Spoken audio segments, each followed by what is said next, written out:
Ingat bulan September tahun 1961 dan tahun 1965, Partai Komunis Yaman dan Partai Komunis Indonesia. Saudara-saudaraku kaum muslimin wal muslimat rahimakumullah dan saudara-saudaraku sebangsa setanah air Indonesia. Di Indonesia seringkali kita mendengar orang-orang yang memakai jubah, memakai surban teriak-teriak menuding orang lain PKI komunis dan seterusnya. Dan kita harus tahu bahwa Yaman Selatan pernah menjadi satu-satunya negara komunis di seantero Timur Tengah. Yaman Selatan memperoleh kemerdekaan dari Inggris tahun 1967. 2 tahun kemudian, yaitu tahun 1969, kaum komunis di bawah payung People Democratic Union mengontrol negara dan mengimplementasikan komunisme sebagai ideologi negara. Jadi ideologi negara Yaman Selatan itu adalah komunis. Sehingga orang Islam Indonesia harus paham nih, jangan sekali-sekali mudah terpedaya dengan orang-orang yang memakai jubah, memakai surban, kemudian teriak-teriak menuding orang lain sebagai komunis, PKI dan seterusnya. Pada waktu itu Yaman Selatan menjadi satu-satunya negara komunis di seantero Timur Tengah. Mengingat kaum komunis di kawasan lain mulai melemah pengaruhnya sejak dibombardir oleh Amerika Serikat dan sekutunya sejak Perang Dunia yang Kedua. Sebagai negara komunis, Yaman Selatan dulu menjalin aliansi dengan Uni Soviet, Republik Rakyat Cina, Kuba, dan Jerman Timur. Ini kita harus tahu ya, Partai Komunis Yaman yaitu dibaca People Democratic Union. Secara resmi berdiri tahun 1961. Pendirinya adalah Abdullah bin Abdul Ar-Razzaq Badib yang merupakan salah satu pentolan komunis Arab Timur Tengah. Kelak ketika ia wafat tahun 1976, tonggak partai ini dikendalikan oleh saudaranya yang bernama Ali Badib dan kemudian Abu Bakar Badib. Pada tahun 1986, Partai Komunis Yaman bersama sejumlah partai dan kelompok kiri lain, termasuk Partai Ba'ath, bergabung dengan Partai Sosialis Yaman yang berhaluan Marxisme dan Leninisme. Partai Sosialis Yaman berdiri tahun 1978, merupakan gabungan dari berbagai elemen partai dan kelompok politik beraliran kiri, baik di Yaman Selatan maupun di Yaman Utara. Jadi tidak hanya menyebar di Yaman Selatan saja, tetapi juga menyebar di Yaman Utara.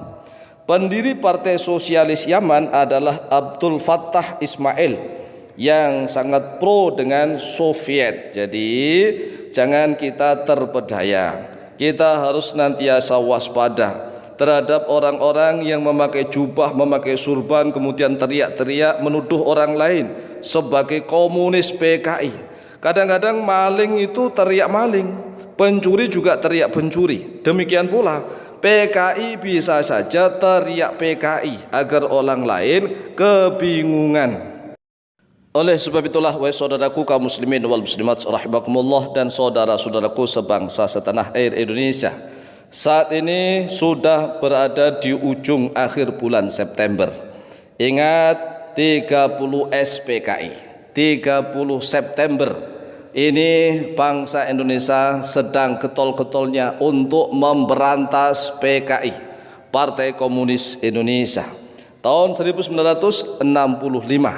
Nah, sampai sekarang PKI dilarang di Indonesia. Kemudian yang berjuang melawan PKI siapa? Jelas, yaitu TNI, Tentara Nasional Indonesia, dan orang-orang di Nahdlatul Ulama, terutama adalah generasi mudanya yang tergabung di dalam Ansor. Anak-anak Ansor sangat getol sekali untuk membasmi, membantai PKI. Nah, sekarang orang-orang Yaman yang ada di Indonesia, kalau misalnya ada pribumi yang mempermasalahkan mereka, kemudian orang-orang Yaman ini seenaknya mengatakan PKI, komunis dan seterusnya. Padahal ingat, baca dan lihat di sejarah, Musa itu adalah seorang muslim. Musa itu muslim, DNA itu juga muslim. Jadi kalau kita membahas tentang komunis, bayangan kita bukan hanya masalah agama. Jadi bukan masalah agama, tetapi masalah ideologi politik, politik ekonomi, ketatanegaraan dan pemerintahan. Jadi kalau orang komunis banyak, Islamnya banyak. Orang Yaman Selatan itu kan rata-rata muslim, tetapi mereka mengikuti partai komunis, yaitu yang berhaluan Marxisme, Leninisme.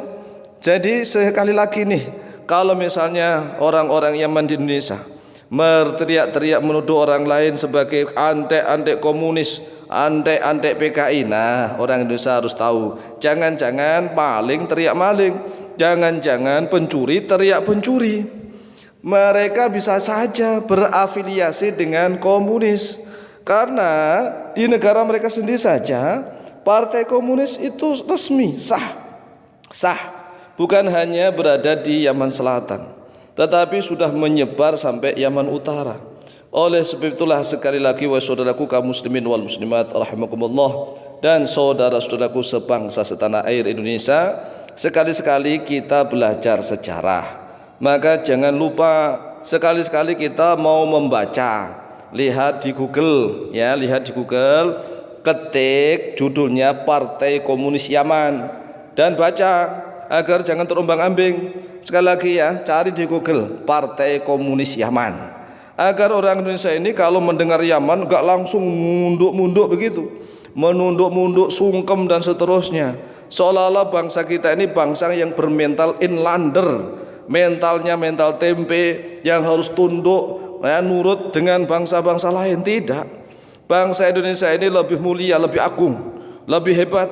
Oleh sebab itulah kita harus bangkit, ya, ketik di Google judulnya adalah Partai Komunis Yaman. Nah di situ bisa dilihat semua beritanya, baik yang berbahasa Inggris maupun bisa ditranslate ke dalam bahasa Indonesia. Dan banyak sekali, termasuk Profesor siapa ini namanya, Sumanto Al-Qurtubi, ya, Profesor Sumanto Al-Qurtubi juga pernah menulis itu tentang Partai Komunis Yaman yang ada di Google. Oleh sebab itu sekali lagi nih, wahai saudaraku kaum muslimin muslimat rahimakumullah, dan saudara-saudaraku sebangsa setanah air Indonesia, bulan September adalah bulan kita memperingati adanya gerakan G30 SPKI. Maka kita harus waspada terhadap orang-orang yang menuduh kita sebagai PKI, karena orang yang menuduh itu bisa saja dialah yang pelakunya. Demikian, semoga manfaat dan barokah, lebih dan kurangnya mohon maaf. Wallahu ta'ala a'lamu bishawab.